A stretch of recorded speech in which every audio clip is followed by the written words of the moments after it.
સરકારે અગાઉ 2013માં ગુજરાતમાં એક ટ્રેક્ટર રેલી જોઈ છે. અમે આ વખતે સરકારને કહેશું અટકાવી તો જુઓ.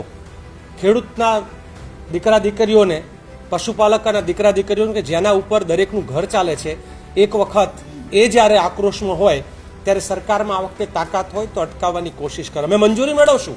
અમે કાયદાના મર્યાદામાં રહીને અમારી આખી યાત્રા થવાની છે. મંજૂરી ન આપે તો પણ યાત્રા થશે. અટકાવશે તો અમારી પાસે સરકારને ઘેરવા માટેનો એનાથી પણ ઉત્તમ તરીકો તૈયાર છે, જે તમને એ દિવસે જોવા મળશે. કરતી હોય એવું લાગે છે. કલેક્ટરો રાતોરાત મંજૂરીઓ આપે છે. એક બે વસ્તુ હું આપની ધ્યાનમાં લાવવા માંગુ છું. જનસુનવાઈ એ કોઈ પણ જમીન અધિગ્રહણનો હિસ્સો છે. જનસુનવાઈ વગર કોઈ પણ જગ્યાએ જમીન સંપાદન કરી શકાય નહીં.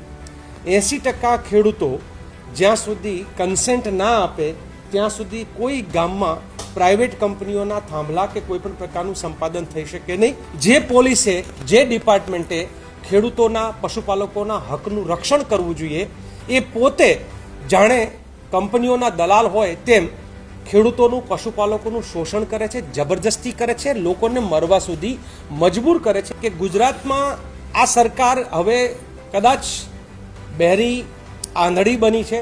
મૂંગી તો નથી, બોલે છે બહુ, પણ સાંભળવાનું અને જોવાનું એણે બંધ કર્યું છે. ત્યારે એના કાન સાંભળતા થાય એના માટે, એની આંખો ખુલે એના માટે ગુજરાતના ખેડૂતો હજારો ટ્રેક્ટર લઈ અને 15 જૂનના રોજ સવારે 10 વાગે અમદાવાદ શાંતિપુરા ચોકડી પહોંચશે.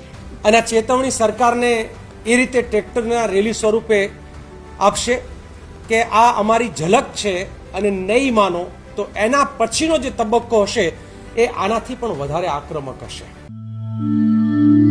ખેડૂત પોથીને લાઈક, શેર અને સબસ્ક્રાઇબ કરો.